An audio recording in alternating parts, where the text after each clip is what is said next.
Simon, what have you chosen for our first feature presentation?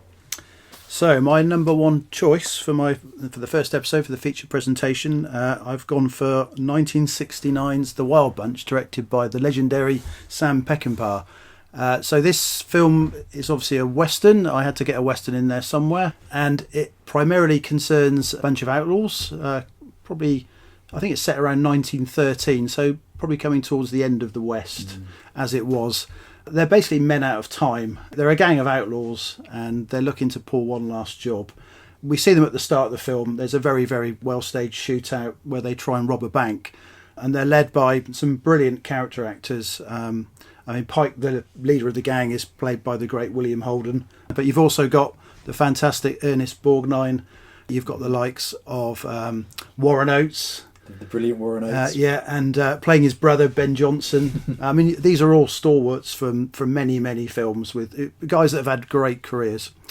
So they try and pull this heist at the start of the film, but unbeknownst to them, another great actor, a brilliant actor called Robert Ryan, is a former friend and companion of William Holden's, is ready to ambush the gang as they come out of the bank.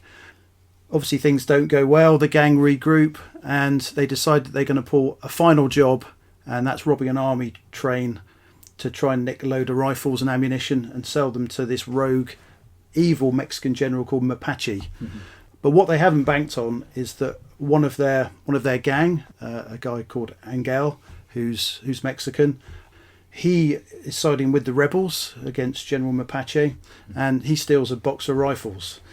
So this proves to be bad news not only for the gang but for him.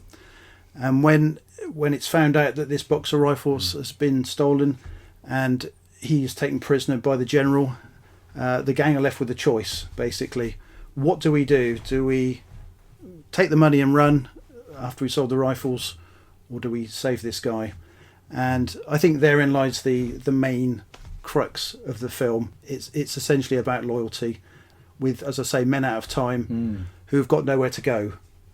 And one of the things that drew me to this film originally was some of the amazing set pieces. Yes. I don't know if you remember, but I talked about the shootout at the start. There's two other key scenes that I'd like to talk about.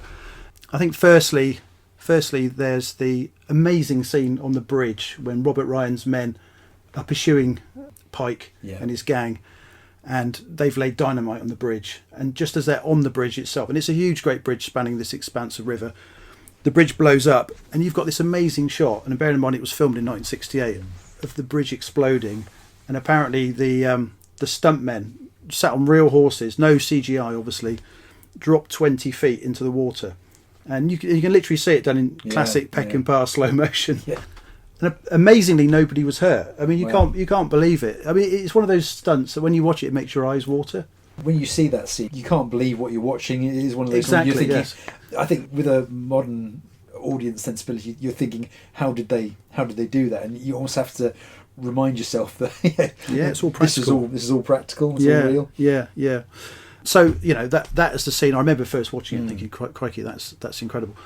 The other scene, of course, is the shootout at the end, which when I first watched it, I thought went on for at least half an hour, but it's only about 10 or 12 minutes. Yeah. But it's so intense and so bloody. It's the very definition of carnage. And it's fantastic because you've got the gang, they're sat just to the side of this hacienda where the Mexican army have camped. And they're deciding, what do we do? Do we go and try and get our guy back, or do we just take the money and run? And you've got this iconic scene where four of them are walking with their guns and walking through an archway, and they walk past all these soldiers and peasants, and then they walk into this courtyard, and there's this, quite literally a Mexican standoff. And they decide that honour and loyalty are a price worth paying for, and they're men with no future, basically, and they know this. And so you've got almost this moment where time freezes.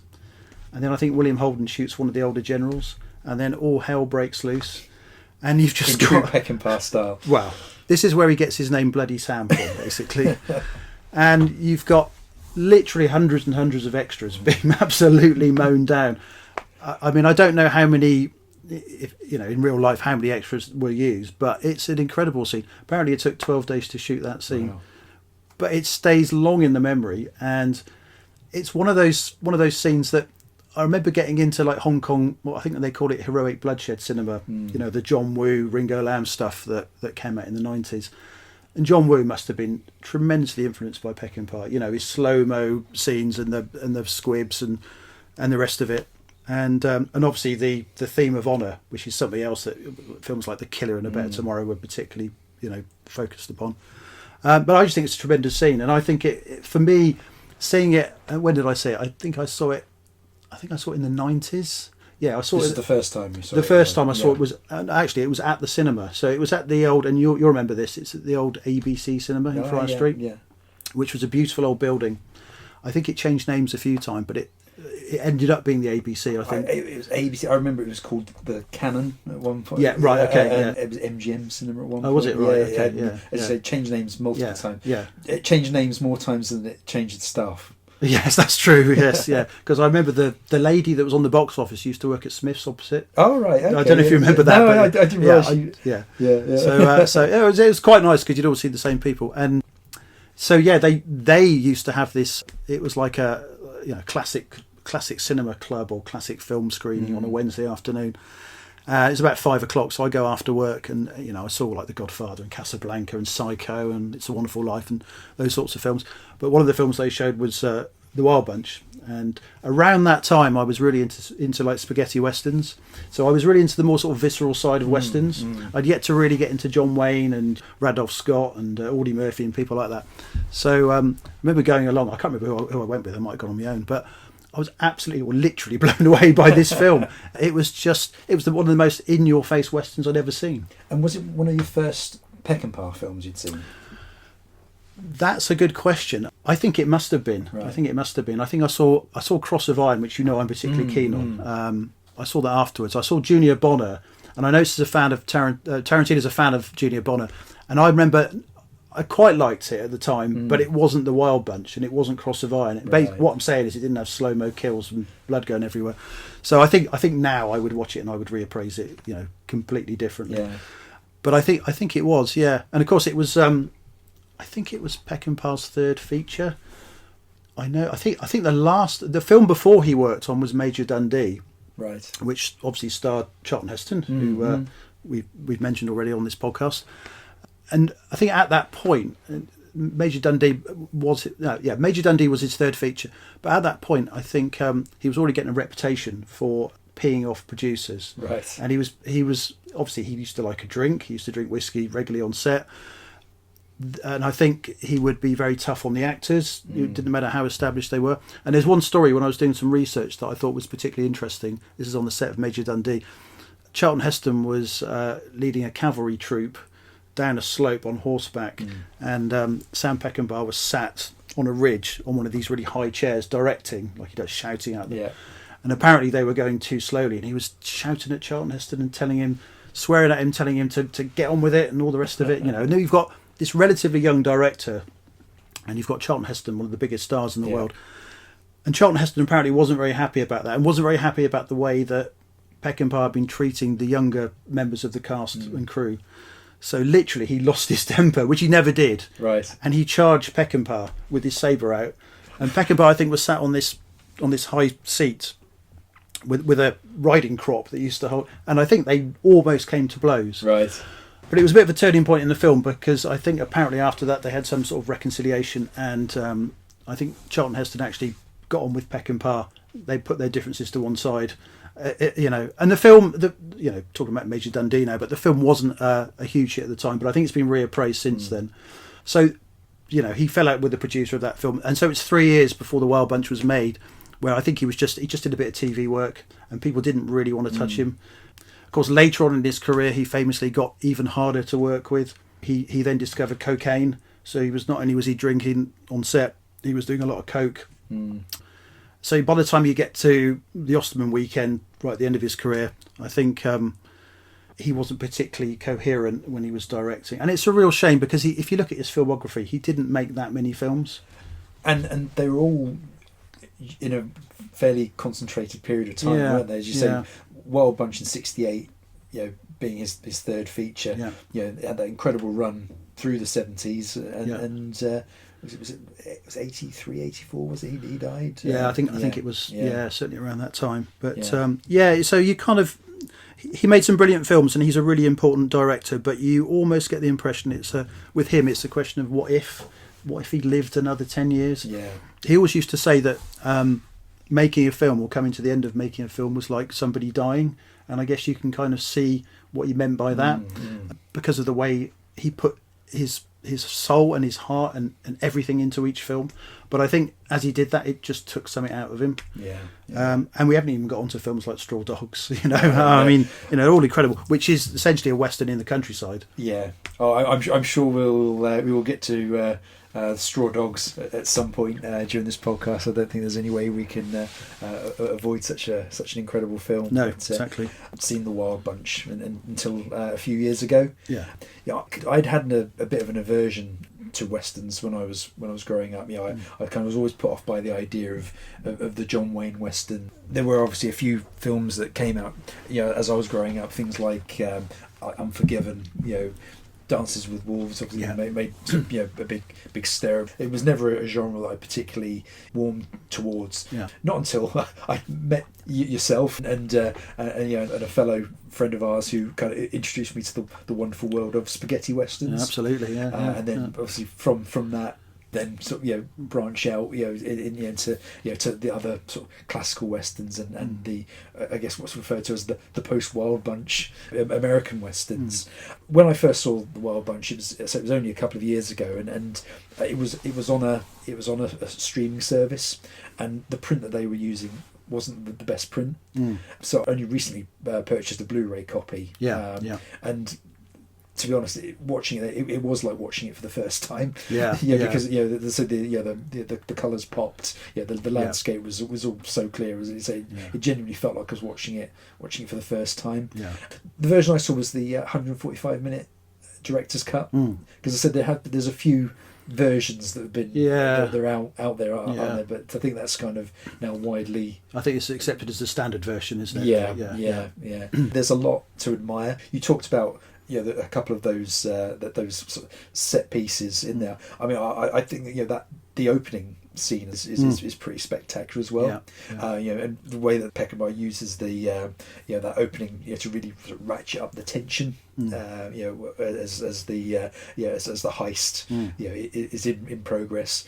This is called over the opening credits with it has the fantastic I know what you're going to say, but where it kind of has these sort of desaturated freeze frames where each of the credits appear. Classic Peckinpah, and it's just works really well. I also watched Cross of Iron recently, which you mentioned. What are your thoughts on Cross of Iron? Because having watched the two of them sort of relatively close together, Cross of Iron for me does feel almost like a spiritual sequel to the Wild Bunch. It's basically the Wild Bunch on the Eastern Front. On the Eastern Front. And I think that's a fair comment. I was going to say that they would work very well on double bill. Even the opening credits are follow the same pattern as the Wild Bunch. And perhaps, like you say, perhaps that's one of the reasons why I really like Cross of Iron. Again, we talk about Tarantino because we both love him, but he's not so keen on Cross of Iron. Right. He said that on his podcast a couple of times. It's got all the classic Peckinpah traits, hasn't it? It's got lots of slow-mo battles. It's an interesting perspective, because you've got, and I'm doing air quotes now, good Nazis, which is interesting. I also it's a tougher sell, isn't it? It's not so immediate as a Western, and it's not quite so black and white, I think. But it's got a great cast. It's got all these great character actors, David Warner, James Coburn, people like that. But I think you're absolutely right. I think it's a great double bill, and they've got a lot in common. Yeah. Well, it talks about the history of Major Dundee. In terms of the Wild Bunch, it was produced on a budget of $6 million back in the day. It went on to gross $10.5 million that's good US work. box. That was actually made at the 17th highest grossing film of 1969. Wow. We talked about the different versions of the Wild Bunch. So I'm not sure if you're aware of this, but I'm always, as you know, I'm always fascinated in censorship and the way that movie ratings work and evolve over time. Apparently, when Warner Brothers resubmitted the film to the MPAA, ahead of its 1993 re-release. The MPAA came back with an NC-17 rating for the film. The re-release did include 10 extra minutes that make up the director's cut. Yeah. But interestingly, there was actually nothing in those extra 10 minutes. There was no graphic violence or anything particularly disturbing in those 10 minutes to justify the enhanced rating that had been given. Warner's did appeal the decision, and eventually the R rating was restored. But obviously that did actually delay that 1993 re-release. Oh, I didn't know that. That's interesting. It's talking about something that happened in 1993. I think it's maybe a testament to the power of the film that a film released in 1969 can provoke that kind of reaction all those years later. Yeah, and it still stands up really well, I think. Yeah. And if it was made now, I mean, who would direct it now? Possibly somebody like Tarantino. I mean, you can see him doing a version of it, couldn't you? I mean, I guess Inglourious Basterds is a kind of a bit of a Wild Bunch, Cross of Iron type movie, isn't it? Yeah, he must have had Wild Bunch in his mind when he made Inglourious Basterds. No, that's a good comparison. Yeah. Fantastic. Well, that is the Wild Bunch. So thank you, Simon, for our first feature presentation. And I should just add about the physical media that there is a DVD available. I'm not sure it's out of print, but you can buy it easily. There's a Blu-ray, which you've talked about. I recently, stupidly or wisely, went from the DVD to the Blu-ray. It's actually worth doing because, like you say, the picture on it and the sound is great, and it's got some really interesting documentaries and behind-the-scenes footage. And in fact, it's got a really interesting documentary on Sam Peckinpah. And it can be had, pretty cheaply, I think. So I would recommend picking that one. It's not an expense; it's an investment. Absolutely. If only my other half would believe me. Yeah. There we go.